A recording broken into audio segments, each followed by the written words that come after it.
je suis Pape Samba Diop, je suis consultant Big Data à la Sonatel. Donc là, aujourd'hui, je suis là pour vous faire une présentation de la 5G et les impacts sur le Big Data et l'intelligence artificielle.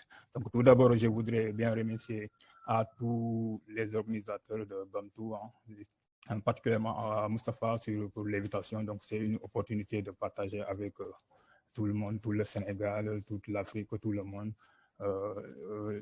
les évolutions qu'on est en train de faire ou bien les travaux qu'on est en train de faire sur la data et l'intelligence artificielle globalement. Donc, c'est important quand on est consultant, on travaille avec plusieurs structures de part et d'autre.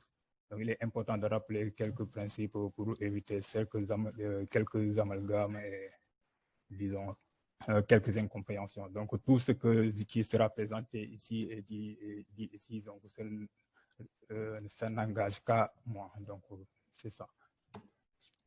Donc aujourd'hui, nous allons le scope de cette présentation va se limiter sur le big data et la 5G et l'intelligence artificielle de façon globale. Même si les trois constituent des parties, disons, importantes dans l'industrie 4G, à savoir il y a les IoT, la blockchain et autres.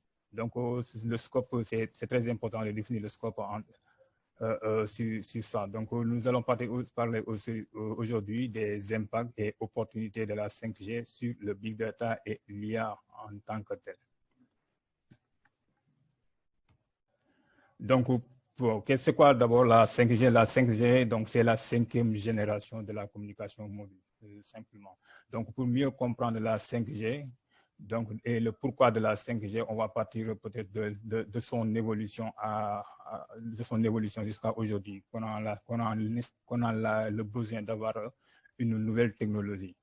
Donc, son évolution ça part de la première génération des années 1980, où on pouvait faire des appels.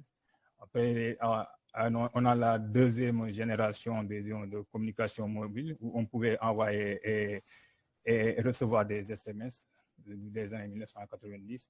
Et sur la troisième génération, en 2000, on a l'Internet. C'est là où on a commencé à utiliser l'Internet mobile, à naviguer, à surfer, etc. Donc, en 2010, nous avons la quatrième génération aujourd'hui où on utilisait beaucoup de vidéos. Il y a sur YouTube, les réseaux sociaux, etc. Donc, en 2020, bon, disons bien avant 2020, il y a le 2018-2017, on a le besoin. Donc, suivant les contraintes ou bien les limites qu'on avait sur la 4G, donc il est nécessaire, important d'avoir une nouvelle technologie. Donc, le besoin était surtout sur le développement des IoT. Il y avait un besoin important de connecter plusieurs objets, alors que la 4G ne pouvait pas répondre à ça. D'où la nécessité et le besoin d'avoir une nouvelle génération qui est la 5G, donc qui va nous permettre de connecter, de répondre aux besoins qui sont liés à l'IoT et la robotique. Donc forcément, ouais, on espère avoir des nouvelles générations, une évolution de la 5G à 5G+, etc. Donc, tout va accélérer, disons, la transformation digitale. Donc, on va avoir beaucoup plus de données, beaucoup de transferts de données et on aura encore beaucoup de développement de nouveaux services pour améliorer les services et répondre aux besoins des clients. Donc là, on va voir quelles sont les caractéristiques de la 5G pour mieux comprendre de façon, disons, abstraite, techniquement, qu'est-ce que la 5G nous offre. La 5G nous offre une ultra rapidité, en fait, sur la bande passante. Avec la 4G, on s'est limité sur quelques mégas par mégabits par seconde de téléchargement. Et la 5G, les prédictions de la 5G vont jusqu'à, disons, 20 gigabits par seconde. Aujourd'hui, on a vu hier avec iPhone 12 qui est sorti avec les tests qu'ils ont fait avec 4 gigabits par seconde de téléchargement. Donc, ça va évoluer dans les prochaines années. Donc, les prédictions donc, vont jusqu'à 20 gigabits par seconde. Donc, il y a une faible latence. La faible latence, c'est, par exemple, les téléchargements ou bien le chargement d'un site web qui est lié sur l'infrastructure, en fait.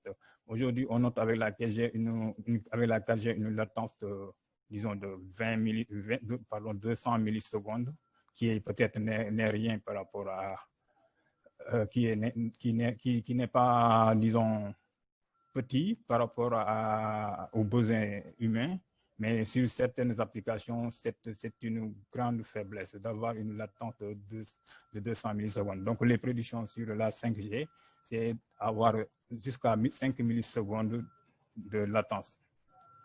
Donc, disons, avoir plus de 20 fois moins de latence par rapport à la 4G.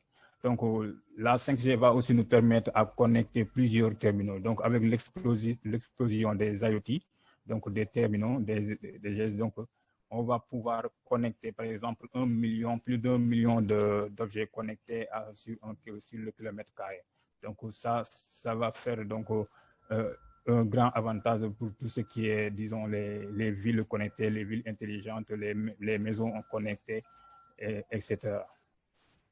Donc, ça va nous permettre aussi de gérer plus de données. Donc, avec les IoT, donc peut-être on n'aura plus besoin, par exemple, de rapatrier toutes les informations depuis les IoT et vers le cloud ou bien vers des bases de données. Donc, on pourra, avec la 5G, faire des pré-traitements au niveau là où les données sont générées, faire des filtres, faire du caching et faire, disons, des transformations qui vont nous permettre de gérer ce qui est important, ce qui nous intéresse plus que de gérer une quantité de données sur le transfert. Donc, on aura 10 fois, voire 20 fois plus d'avantages en termes de rapidité, en termes de réduction de latence aussi par rapport à son prédécesseur 4G. Donc, la 5G sera beaucoup plus stable que la 4G. Donc, sur la sécurité aussi, c'est pareil parce qu'on pourra, il y a une possibilité, bon, il y a un avantage d'avoir une sécurité multicouche par rapport à la 4G. Donc, la 5G va utiliser la sécurité existante de la 4G et mettre quelques couches de sécurité par rapport aux différents services qui vont être utilisés. Je donne l'exemple, un service sur la virtual reality. Sur la virtual reality, cette sécurité, on n'a pas peut-être les mêmes exigences sécuritaires par rapport aux IoT, par exemple, un use case sur les IoT. Donc, pour comprendre un peu la relation entre la 5G et le Big Data et l'intelligence artificielle, on va faire un petit, disons, rappel sur le Big Data. C'est quoi d'abord le Big Data? Donc, Big Data n'est rien d'autre que, disons, des données. Donc, le contexte big, le mot big donc, dépend en général disons, des exigences qui sont définies. Et des exigences fonctionnelles qui sont définies. Donc, une base de données où on stocke, par exemple, des milliards de lignes et que l'exigence fonctionnelle peut-être est d'avoir des résultats après, disons, après une journée. Là, si on a à le faire avec les outils traditionnels, là, bon, on ne peut pas dire qu'on utilise une façon du big data, mais au moins ça répond aux exigences fonctionnelles de traiter les données. Donc, les big data n'est rien d'autre, sont les outils traditionnels. C'est quand les outils traditionnels ne peuvent plus permettre de stocker, de traiter ou d'analyser les données qu'on a. Donc, sur les caractéristiques du big data, bon, on a le volume, donc on a une quantité de données importante et la vélocité, donc la vitesse de production de ces données. Donc, avec les IoT, ce sera un boom. Et la variété. Donc, même chose sur les IoT, je donne l'exemple des IoT parce que c'est un peu la raison de la 5G. Un peu, hein, les IoT qui ont, disons, un peu accélérer le besoin important, le besoin sur de définition, d'évoluer sur une nouvelle technologie qui est la 5G. Donc la variété des données, c'est qu'on peut avoir plusieurs formes de données. Il n'y a pas de données figées parce qu'il y a l'exposition, les IT, donc tout peut être connecté, une banane, une table, une maison, donc tout peut être connecté. Donc tout dépend des informations qui vont être rapatriées. Donc, le terme Big Data, donc tout signifie que quand on fait du Big Data, on veut tirer de la connaissance des données, créer de la valeur sur les données. Donc, c'est ça l'objectif final. Donc, Big Data peut signifier des outils, de la donnée, donc disons, des traitements qu'on effectue sur la donnée pour tirer de la valeur et aussi tirer de la connaissance. Donc, pour l'intelligence artificielle, donc le lien entre, disons, la 5G, pour définir, donc on va dire que l'intelligence artificielle, bon, c'est la science et l'ingénierie de créer des machines intelligentes. Bon, tout simplement, c'est de pouvoir créer des machines qu'elles soient logicielles ou mécaniques, robots ou des robots, qu'elles puissent faire des tâches qui requérait de l'intelligence humaine. Donc, tout dans le but de résoudre des problèmes complexes, de prendre des décisions ou bien de faire de la détection d'objets, de pouvoir dire que ça c'est un chien, ça c'est une table, etc. Et de pouvoir avancer. Par exemple, si je donne détection d'objets, donc il y a le use case sur les cars intelligents, les cars autonomes, les voitures autonomes, par exemple. Donc, il est important d'avoir cette fonctionnalité de pouvoir détecter les objets et de prendre des décisions sur les objets détectés. Donc, aussi, l'intelligence artificielle a aussi le seul but, hein, je pense, hein, d'améliorer l'expérience utilisateur, par exemple, de faire des prédictions sur la maintenance, de réduire les coûts, hein, c'est très important parce que bon, on peut faire des use cases, mais tout le but final peut être la réduction des coûts ou aussi de lutter contre les fraudes. Donc ça, c'est juste des cas d'exemple. Donc, les impacts de la 5G sur le big data et l'intelligence artificielle. Donc, on sait, hein, la 5G va accélérer du moment que c'est un peu les IoT qui ont fait, disons, le besoin d'avoir une nouvelle technologie qui est la 5G. Aussi, la 5G, de la même façon, va accélérer le développement des IoT et de l'industrie digitale de façon globale. L'industrie digitale, ça peut être l'Internet, hein, l'Internet et tout ce qui est information, tout ce qui est information, en fait, tout ce qu'on peut digitaliser. Donc là, j'ai mis le schéma juste pour dire que à gauche, là, la 5G, au niveau de la 5G, on a les infrastructures de la 5G, par exemple, ou un réseau 5G. Il y a de l'intelligence artificielle déjà. Donc la 5G est construite de telle sorte que c'est un cœur de réseau intelligent qui est mis en œuvre afin d'optimiser sur le déploiement, d'optimiser sur les coûts et de faire des maintenances prédictives. En fait, tout ce qui est, il y a une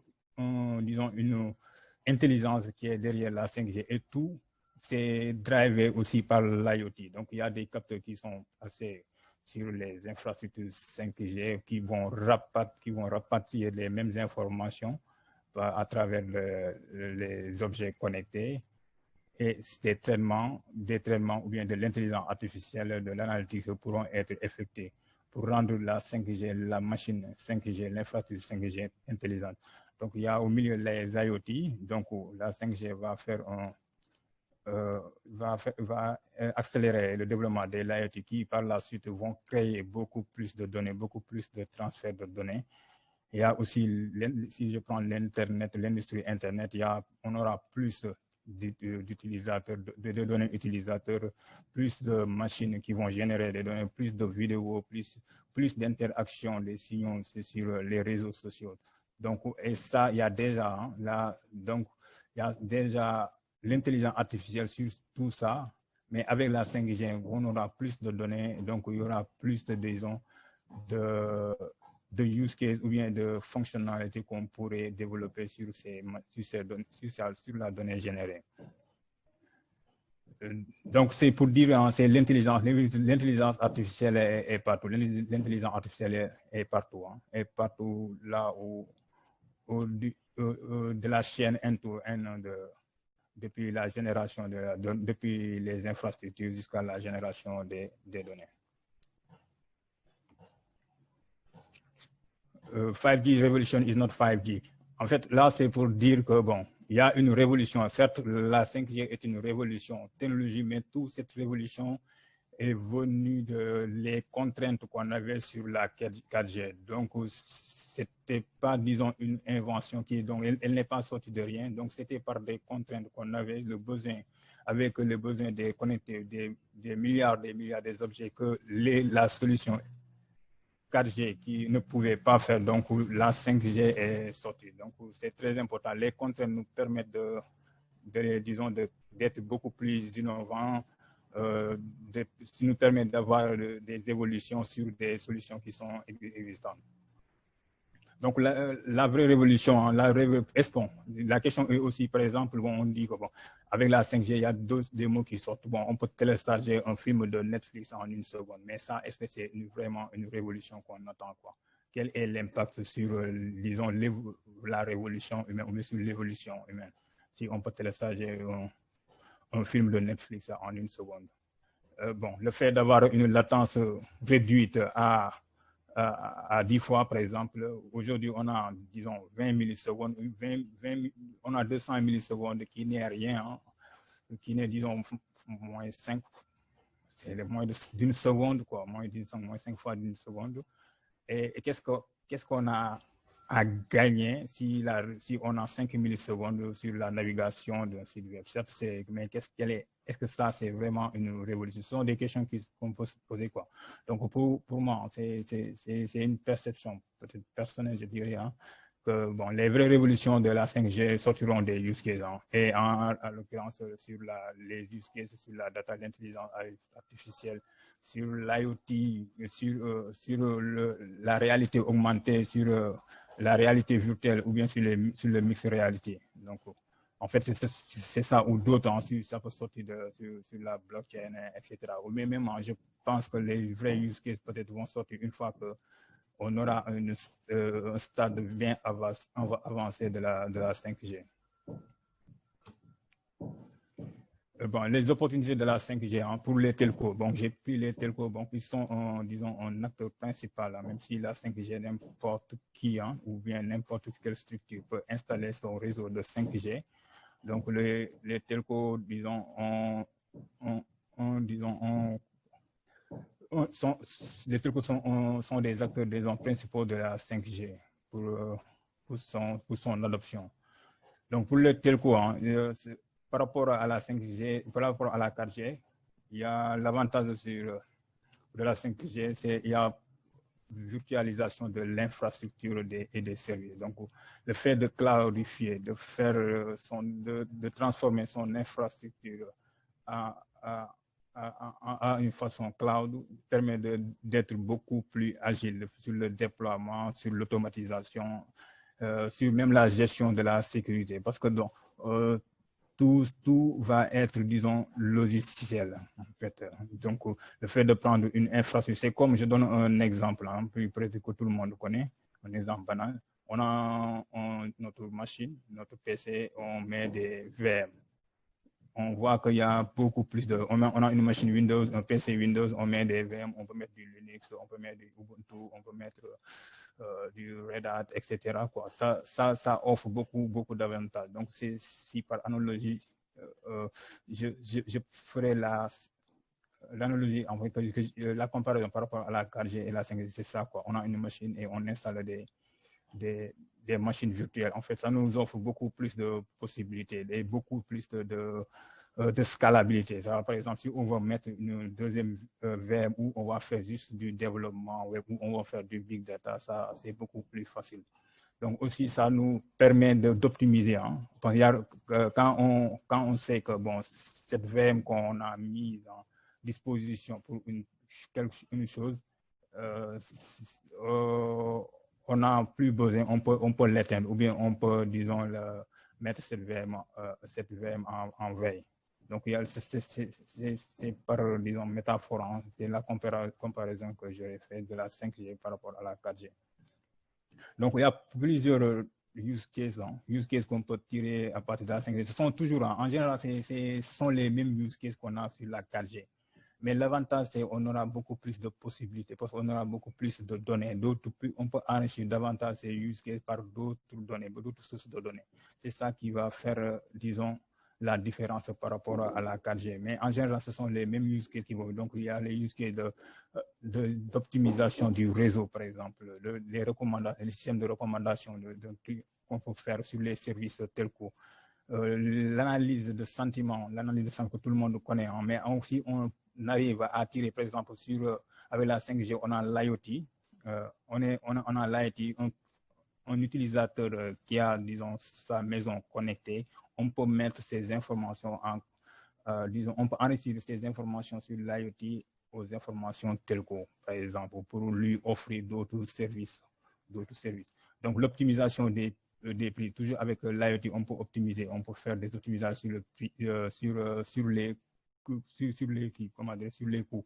Mais là, c'est l'optimisation sur les prix qu'on offre aux clients. Là, on peut voir selon les prévisions qu'on a fait que sur l'analyse qu'on fait de ces données du client, on peut voir comment mieux offrir les meilleurs prix suivant la concurrence.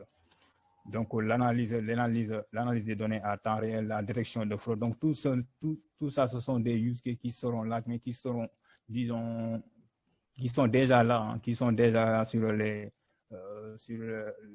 entreprises telco, mais ce seront bien, disons, vont être beaucoup plus performants parce qu'il y aura d'autres sources de données qui vont alimenter. Donc ces use cases vont être beaucoup plus précis. Okay. Les autres opportunités de la 5G, donc ce n'est pas seulement les entreprises telco qui vont en profiter, il y a les GAFA, hein. Les GAFA vont encore davantage en profiter. Donc, quand on dit qu'on aura beaucoup plus de bandes plantes, ce qu'on pouvait faire en 1 heure, peut-être on peut le faire en 30 minutes. Donc, ça veut dire qu'on va nos données, on va générer beaucoup plus, 2 fois plus de données, ou bien on va générer 10 fois plus de données. Donc, les services, donc les GAFA vont offrir encore d'autres services sur les données qui seront générées. Il y a les startups, la 5G va forcément accélérer l'innovation et la recherche. Parce que l'innovation, donc avec la 5G, on peut connecter n'importe quoi. Je dis n'importe quoi. La 5G, on peut connecter n'importe quoi avec les IoT. Donc, si je donnais l'exemple d'une banane qui est là, ou bien sûr, ou un bananier, on peut connecter un bananier. Donc, on peut tirer des informations. Donc, l'innovation va être, disons, boostée à 100%. Avec la 5G. Donc, on attend que son adoption. Donc, on ne peut pas dire que les limites de la 5G, c'est là. Personne ne peut prédire que les limites de la 5G aujourd'hui sur les impacts, c'est ça. Donc, il n'y aura aucune limite.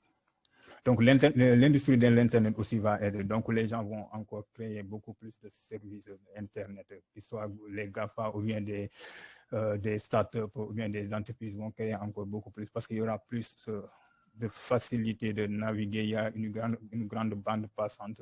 Donc, tout ça va booster l'industrie Internet. La médecine, bon, on n'en parle pas. Donc, ce sont la médecine, les robotiques,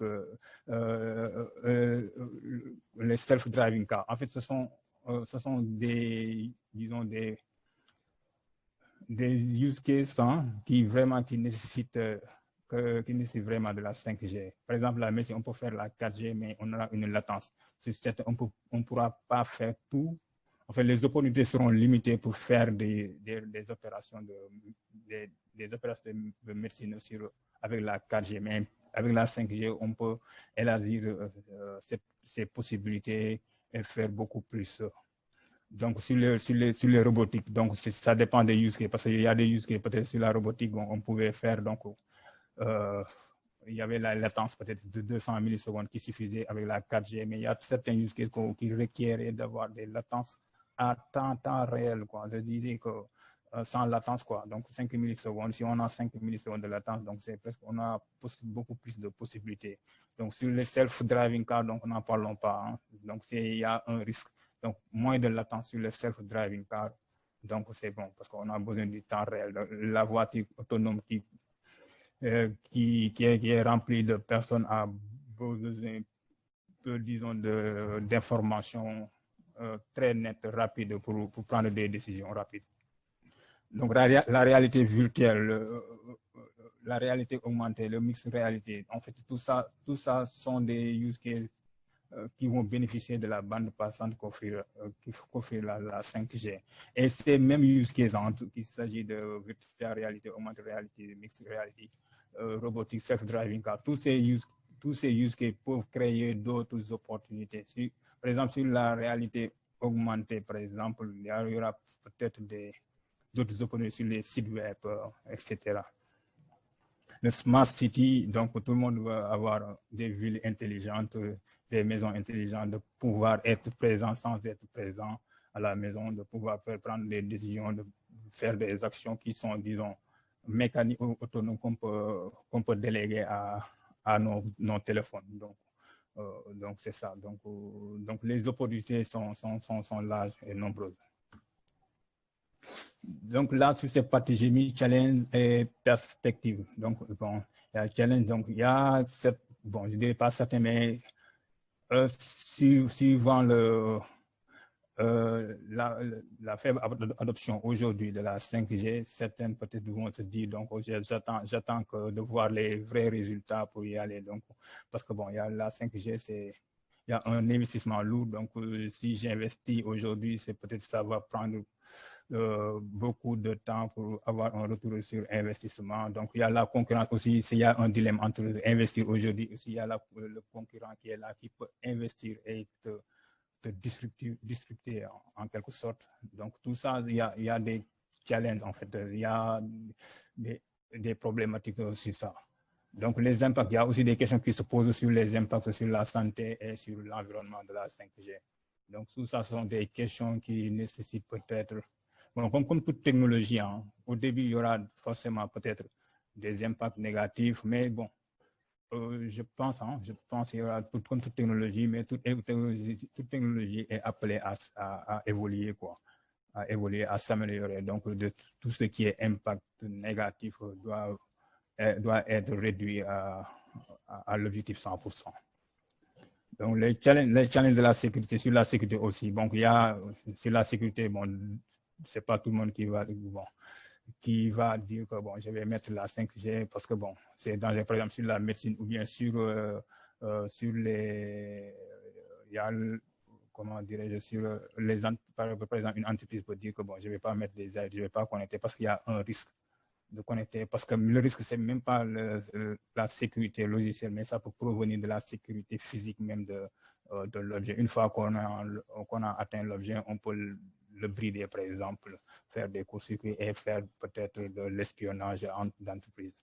Donc, il y a des risques, il y a un challenge sur la sécurité qui peut être, disons, un obstacle d'adoption de la 5G. Il y a aussi les risques, comme j'ai dit, hein, les risques sur la 5G, il y a les risques, il y a des impacts sur la santé, donc on prend des risques. Est-ce qu'il y a les risques qu'on perde des données? Donc tout cela, donc il y a des risques, quoi. Et sur même la propriété des données. Donc s'il y a si on a une maison connectée et on perd l'information, l'information est chopée quelque part, donc on a, disons, l'information personnelle qui est perdue, donc aussi la propriété des données, quoi, etc. Bon, en guise de conclusion, hein, je dis, hein, la 5G, c'est une nouvelle technologie. Hein. Les prédictions sont très nombreuses. Hein. Il y a beaucoup de promesses sur ça. Et les attentes aussi sont nombreuses. Hein, parce que bon, on a vu Apple là, comme j'ai dit tantôt, hein, Apple qui sort son anticipation et tout ça. Je pense que c'est l'effet, le contexte pandémique Covid qu'on est là, que Apple, bon, je pense que Apple peut-être n'aurait pas sorti ce produit si on n'avait pas son téléphone iPhone 12G qui est, disons, designé pour la 5G, uniquement pour la 5G. Donc, je ne pense pas que ce ne serait pas sorti d'ici tôt. Donc, c'est un accélérateur.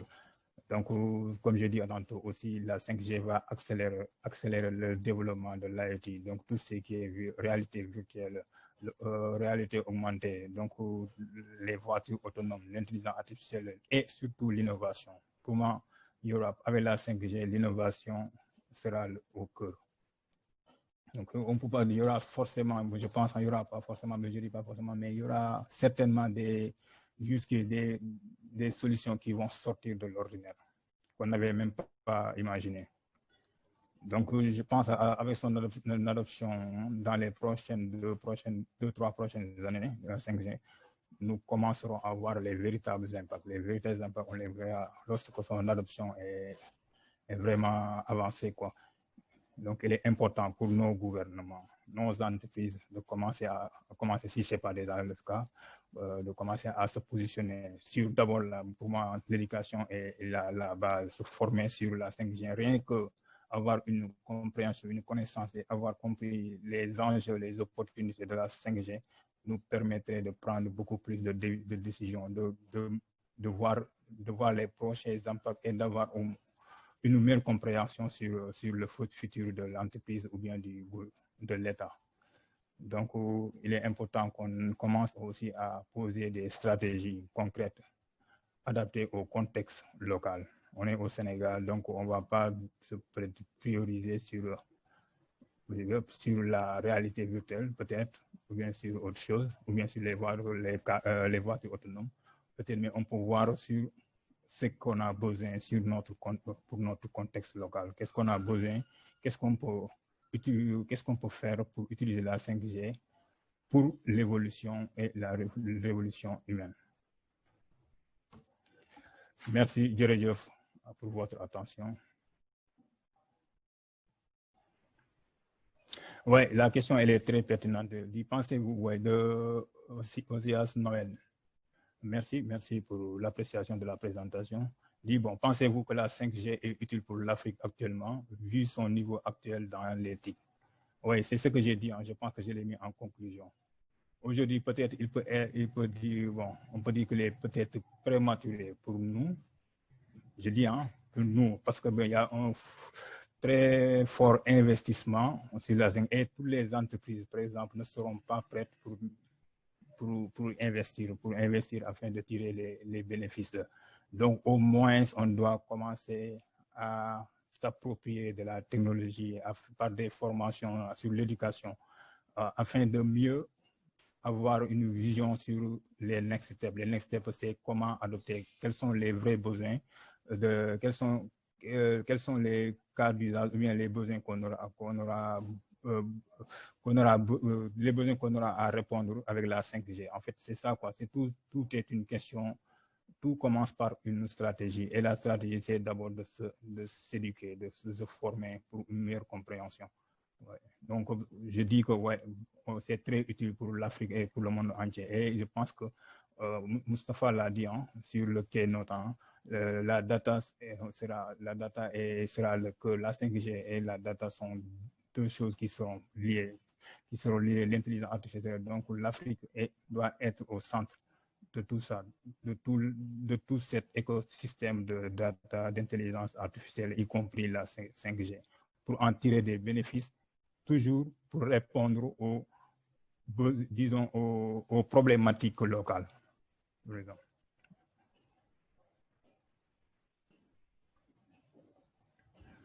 J'ai une autre question de Mokhtar Diallo. Merci Mokhtar pour ta question. J'entendais surtout surtout qu'on parle de l'IoT, la 5G pour l'agriculture. Alors, qu'en pensez-vous? L'IoT pour l'agriculture, effectivement. J'ai donné même l'exemple de connecter un bananier. En fait, tout ça joue un rôle. C'est très important. En fait, la 5G va nous permettre de, par exemple, sur sur des hectares de champs de récolte, de connecter notre champ avec les objets connectés, d'en tirer des données qu'on pourrait analyser sur des bases d'experts. En fait, il y a des experts de l'agriculture qui seront là et ces informations qui seront tirées de ton champ ou bien de tes récoltes pourront être exploitées de façon efficace.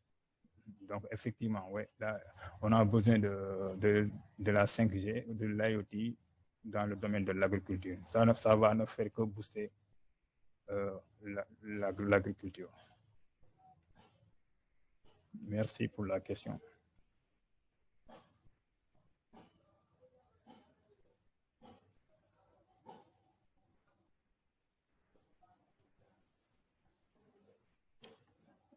S'il y a d'autres questions ou bien s'il y a des, disons, des suggestions ou bien des remarques, bon, je pense qu'on peut lever la main. Hein. Je pense qu'à vous pouvez vous donner la parole pour contribuer.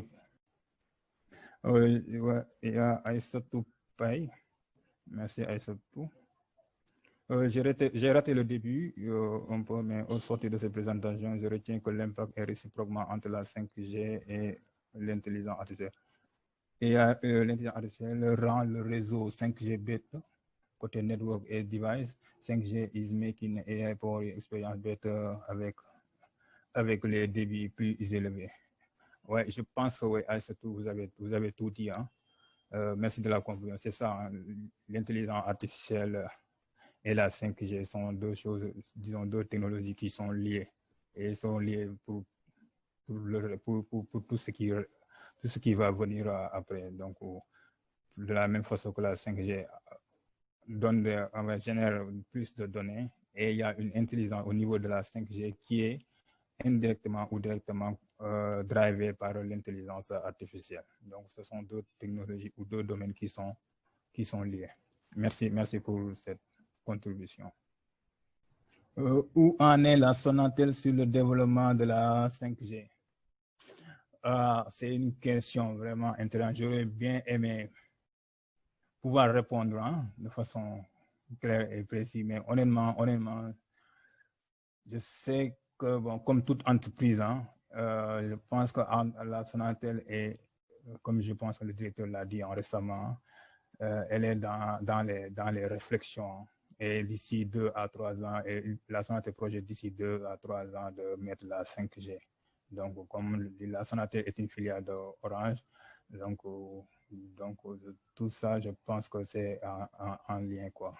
Donc, c'est comme il y a la concurrence, mais forcément, en tant qu'entreprise de télécommunications, la Sonatel a un rôle à jouer sur l'adoption, sur le développement et l'adoption de la 5G au niveau du pays ou au niveau de la sous-région. Voilà.